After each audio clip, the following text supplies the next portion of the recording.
ഇപ്പോൾ ശശി തരൂർ വീണ്ടും കോൺഗ്രസിനെ വെട്ടിലാക്കിയിരിക്കുകയാണ്. കോൺഗ്രസിന്റെ പ്രധാന ശത്രു ആരെന്ന് ചോദിച്ചാൽ, പ്രത്യേകിച്ച് കേരളത്തിൽ ചോദിച്ചാൽ അത് ഇസ്രയേലാണ്. ഇസ്രയേൽ ഒരുക്കിയ വിരുന്നിൽ ശശി തരൂർ പങ്കെടുത്തിരിക്കുകയാണ്. ശശി തരൂർ ഇപ്പോൾ ഒരു ഒറ്റയാനായി മാറിയിട്ടുണ്ടോ? ശശി തരൂർ ചിലതൊക്കെ തീരുമാനിച്ച് മുന്നോട്ട് പോവുകയാണ്. കോൺഗ്രസ്സിന് വലിയ തലവേദന അദ്ദേഹം സൃഷ്ടിച്ചുകൊണ്ടിരിക്കുകയാണ് എന്നുള്ളത് സത്യമാണ്. ഇപ്പോൾ എനിക്ക് അതിനിടയിൽ പറയാനുള്ള നമ്മളെ പ്രിയങ്ക ഗാന്ധിയുടെ തണ്ണിമത്തനുണ്ടല്ലോ, അതിലിപ്പോൾ വെറുതെ ആയിപ്പോയില്ലേ? തണ്ണിമത്തനൊക്കെ വെറുതെ ആയിപ്പോയി.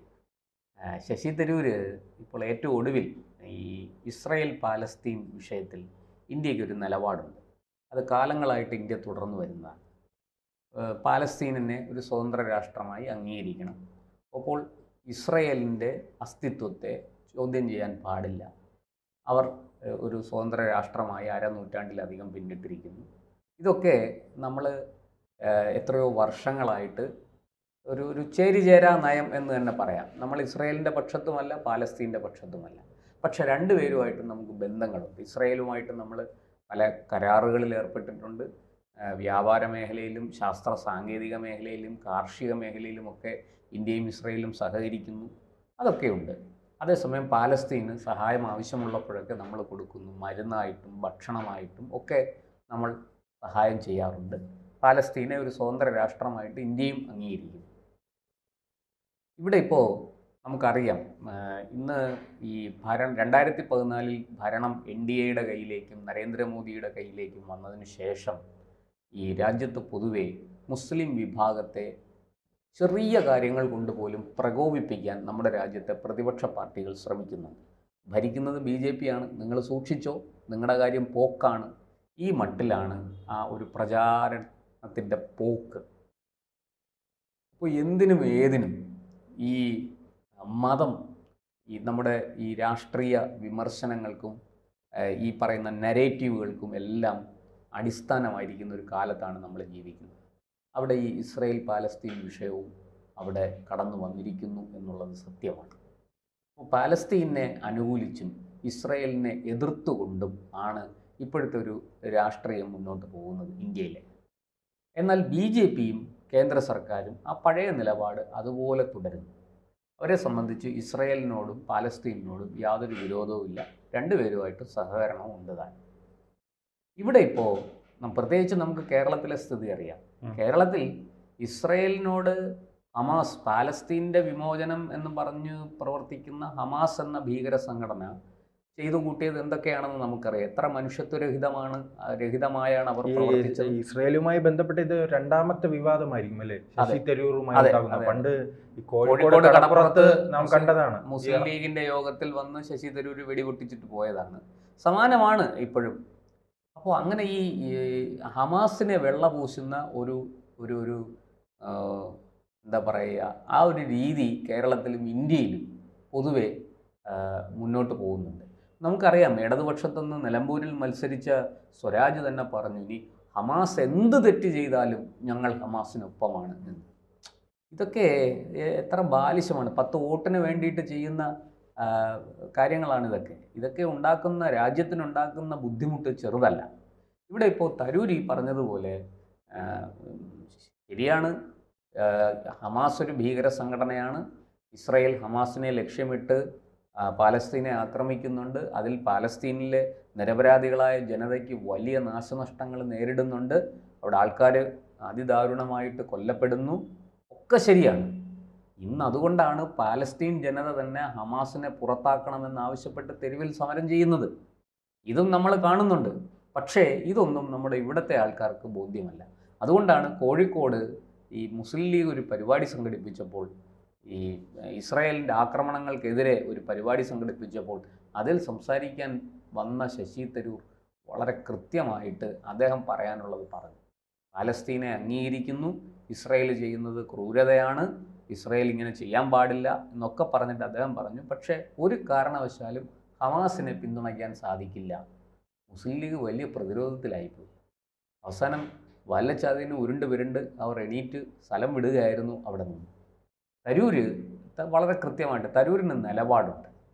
ഇപ്പോൾ കോൺഗ്രസിൻ്റെ നിലപാട് എന്താണ് ഈ കാര്യത്തിൽ? നിങ്ങൾ ആരെയാണ് പിന്തുണയ്ക്കുന്നത്? ഞങ്ങൾ പാലസ്തീനെയാണ് പിന്തുണയ്ക്കുന്നത്. നിങ്ങൾ ഇസ്രായേലിനെ എതിർക്കുന്നുണ്ടോ? ഉത്തരമില്ല. കോൺഗ്രസ് ഇക്കാര്യത്തിൽ കോൺഗ്രസ് പറയുന്നത് വളരെ പണ്ട് തൊട്ടേ നമ്മൾ പാലസ്തീനൊപ്പമാണ്. പണ്ട് തൊട്ടേ നമ്മൾ ഇസ്രായേലിനും ഒപ്പമാണ്. നമ്മളൊരിക്കലും ഇസ്രായേലിനെ തള്ളി പറഞ്ഞിട്ടില്ല, പാലസ്തീനെയും തള്ളി പറഞ്ഞിട്ടില്ല. രണ്ട് രാഷ്ട്രങ്ങളും നമ്മളെ സംബന്ധിച്ച് ഒരുപോലെയാണ്. ഇപ്പോൾ റഷ്യ ഉക്രൈൻ യുദ്ധത്തിൽ നമ്മൾ ആരുടെയും പക്ഷത്ത് ചേർന്നിട്ടില്ല. നമ്മൾ റഷ്യയുമായിട്ട് നമുക്ക് വ്യാപാരമുണ്ട്. അതിപ്പോൾ നാളെ ഉക്രൈന് അത്തരം നമുക്ക് ആവശ്യമുള്ള സാധനങ്ങൾ ഉക്രൈൻ്റെ കയ്യിലുണ്ടെങ്കിൽ നമ്മൾ ഉക്രൈനുമായിട്ടും വ്യാപാരം നടത്തും. അതത്രേ ഉള്ളൂ. ഇവിടെ ഇപ്പോൾ ഈ ഇസ്രയേൽ അവരുടെ എംബസിയിൽ, ന്യൂഡൽഹിയിൽ അവരുടെ എംബസിയിൽ ഒരു വിരുന്നിന് വിളിച്ചു.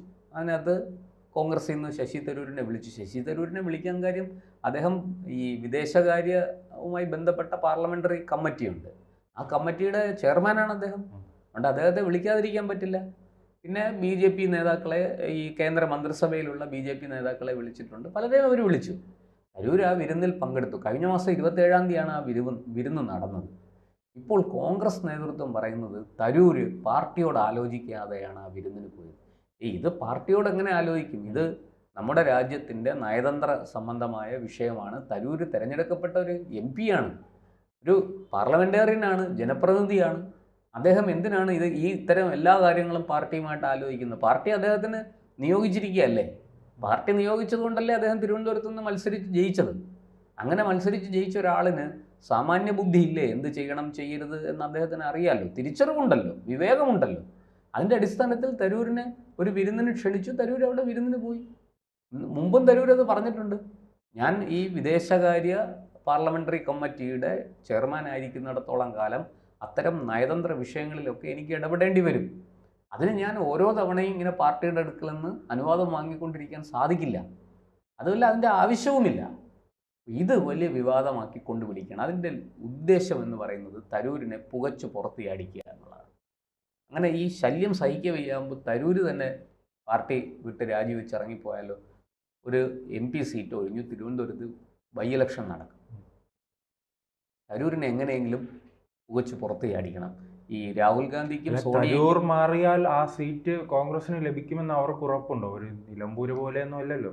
അല്ല, നിലമ്പൂരോ പാലക്കാടോ അല്ല. അത് രണ്ടാമത്തെ കാര്യം. ആദ്യത്തെ ലക്ഷ്യം തരൂരിനെ പുറത്താക്കുക എന്നുള്ളതാണ്. കാരണം ഈ തരൂർ തിരുവനന്തപുരത്തിൻ്റെ MP എന്നുള്ളതിനേക്കാളും ന്യൂഡൽഹിയിൽ അവർ കോൺഗ്രസ് ഹൈക്കമാൻഡിന്, സോണിയ പരിവാറിന് ഒരു വലിയ വെല്ലുവിളിയാണ്. സോണിയയെ ഏറ്റവും കൂടുതൽ പ്രതിരോധത്തിലാക്കുന്ന, രാഹുൽ ഗാന്ധിയെ പ്രതിരോധത്തിലാക്കുന്ന ഒരാളാണ് തരൂർ. അദ്ദേഹത്തിൻ്റെ പ്രവൃത്തികളെല്ലാം എടുത്തു നോക്കിയാൽ, പ്രത്യേകിച്ച് ഈ അടുത്ത കാലത്ത് രാഹുൽ വട്ടപൂജ്യമായി പോകുന്ന തരത്തിലാണ് തരൂരിൻ്റെ നീക്കങ്ങൾ. ഈ അമേരിക്കയിലൊക്കെ പോയ പ്രതിനിധി സംഘത്തെ നയിച്ചത് തരൂരാണ്. ഇവിടെ തരൂരിന് കിട്ടിയ മൈലേജ് വളരെ വലുതാണ്. ശരിക്കും തരൂർ ഒരു പ്രതിപക്ഷ നേതാവിൻ്റെ സ്ഥാനത്തേക്ക് ഉയർന്നിരിക്കുന്നു എന്ന് നമുക്ക് പറയാം. രാഹുലിനെ അവിടെ എങ്ങും കാണാൻ പോലുമില്ല.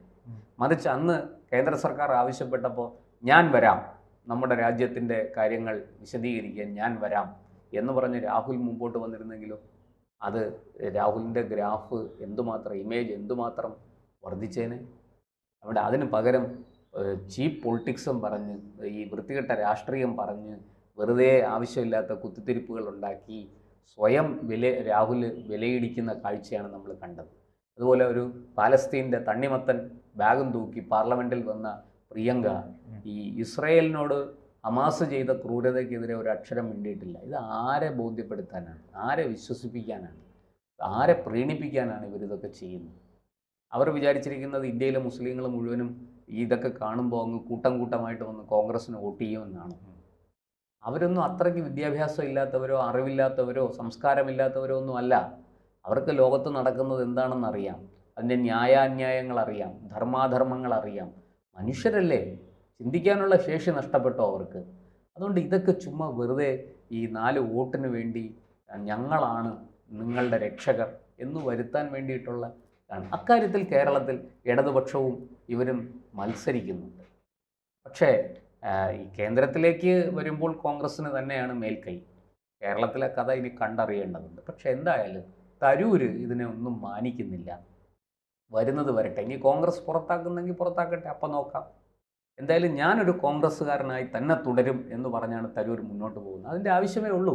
തരൂർ എന്തിനാണ് ഇപ്പോൾ പാർട്ടി വിടുന്നത്? അദ്ദേഹത്തിന് പാർട്ടിയിൽ ഉറച്ചു നിന്നുകൊണ്ട് തന്നെ പ്രവർത്തിക്കാമല്ലോ. ഇത് രാജ്യത്തിൻ്റെ പൊതുവായ ആവശ്യമാണ്. രാജ്യത്തിൻ്റെ പൊതുവായ നിലപാടുകൾ അത്തരം വേദികളിൽ പറയേണ്ടത് നമ്മുടെ എല്ലാവരുടെയും ഉത്തരവാദിത്വമാണ്. പ്രത്യേകിച്ചും തരൂരിനെ പോലെ പാർലമെൻറ്റിൻ്റെ ഒരു കമ്മിറ്റിയുടെ, വിദേശകാര്യം നോക്കുന്ന പാർലമെൻ്ററി കമ്മിറ്റിയുടെ ചെയർമാനായിരിക്കുന്ന ഒരാൾ, അതിൻ്റെ ഉന്നത സ്ഥാനം അലങ്കരിക്കുന്ന ഒരാളിന് തീർച്ചയായിട്ടും നമ്മുടെ രാജ്യത്തെ ഇക്കാര്യത്തിൽ ലോകത്തിന് മുന്നിൽ നമ്മുടെ രാജ്യത്തിൻ്റെ നിലപാടുകൾ പറയാനും അതിനെ ന്യായീകരിക്കാനുമുള്ള അവകാശമുണ്ട്, അധികാരമുണ്ട്, ഉത്തരവാദിത്വമുണ്ട്.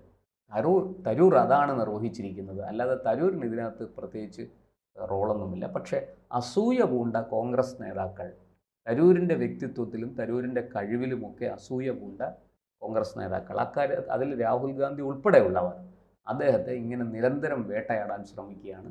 അതിനപ്പുറത്തേക്ക് അതിലൊന്നുമില്ല. കുറേ നാൾ കഴിഞ്ഞാൽ ഒന്നുകിൽ അവർ തരൂരിനെ പുറത്താക്കും, അല്ലെങ്കിൽ തരൂർ ഇവരെയും കളഞ്ഞിട്ട് പോകും എന്നുള്ളതാണ്.